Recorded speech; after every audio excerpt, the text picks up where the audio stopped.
வணக்கம். சுப்பிரமணியம் யோகாமணி சேனலுக்கு உங்களை அன்புடன் வரவேற்கிறேன்.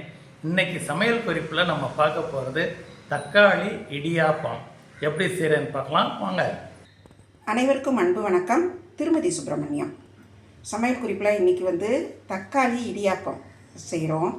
அதுக்கு நான் யூஸ் பண்ணுறது double horse easy idiyappam powder. இது பெய்டு ப்ரமோஷன் கிடையாது. நான் இது யூஸ் பண்ணுறது உங்களோட ஷேர் பண்ணிக்கிறேன். இந்த மாவில் எனக்கு பிடிச்ச அம்சம் என்னென்னா, நம்ம இதுக்கு தண்ணி கொதிக்க வச்சு கிளற வேண்டாம். 1 கப் மாவுக்கு 1 கப் நார்மல் வாட்டர் ஊற்றி கிளறினாலே போதும், மாவு ரெடி ஆகிடும். அப்படி மாவு கிளறி தான் நான் இடியாப்பம் செஞ்சுருக்கிறேன். இடியாப்பம் வேக வச்சு எடுத்து வச்சுருக்கிறேன். இதை இப்போ நம்ம தாளிக்க போகிறோம்.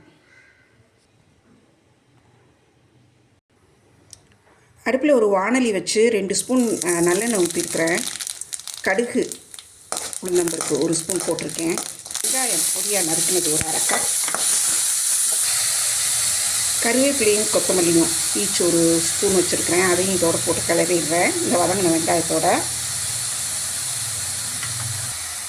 ரோஸ்டட் முந்திரி பருப்பு 1 ஸ்பூன் போட்டிருக்கிறேன். தக்காளி ஒரு மீடியம் சைஸ் தக்காளி 1.5 தக்காளி எடுத்து மிக்சியில் நல்லா பிளெண்ட் பண்ணி வச்சுருக்கிறேன். அதையும் இதோட ஊற்றிடுறேன். இதுக்கு தேவையான உப்பு, மஞ்சள் தூள், கொஞ்சமாக பெருங்காயத்தூள், 1 டீஸ்பூன் மிளகாத்தூள், இது எல்லாத்தையும் இதில் சேர்த்துறேன். இப்போது இது நல்லா கொதித்து கொஞ்சம் கெட்டி ஆகட்டும். வாசனைக்காக ஒரே 1 டீஸ்பூன் தேங்காய் பூ சேர்க்குறேன். மீடியம் ஃப்ளேமில் ஒரு 3 மினிட்ஸ் கைவிடாமல் கிளறிட்டு இருந்தேன். நல்லா கெட்டி ஆகிடுச்சு. வேக வச்ச இடியாப்பத்தை கையை நான் கொஞ்சம் நல்லா வெட் பண்ணிவிட்டு உதுத்து வச்சுருக்கிறேன். இப்போ இதை இந்த தக்காளி கலவையில் கொட்டி கிளறிடலாம். லோ ஃப்ளேமில் வச்சு ஒரு நிமிஷம் நல்லா கைவிடாமல் கிளறினேன். நல்லா அந்த தக்காளி பேஸ்ட்டும் அந்த இடியாப்பமும் நல்லா பிளெண்ட் ஆயிடுச்சு. இப்போ நம்ம என்ன பண்ண போகிறோம்னா 1 ஸ்பூன் நெய் ஊற்ற போகிறோம்.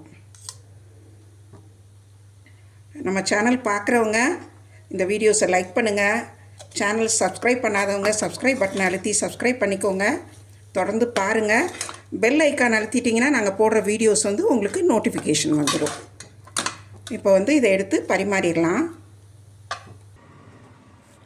நல்லா டேஸ்டியான தக்காளி இடியாப்பம் ரெடி ஆகிடுச்சு. இதுலேயே காரம் உப்பு எல்லாம் இருக்கிறதுனால தொட்டுக்கிறதுக்கு எதுவும் தனியாக தேவைப்படாது. இது நீங்கள் லஞ்ச் பாக்ஸ் ரெசிபி கூட பண்ணலாம். ரொம்ப ரொம்ப நல்லாயிருக்கும்.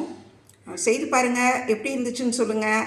எங்களோட வீடியோஸ் லைக் பண்ணுங்கள், ஷேர் பண்ணுங்கள். எங்கள் யோகாமணி சேனலுக்கு சப்ஸ்கிரைப் பண்ணுங்கள். நன்றி, வணக்கம்.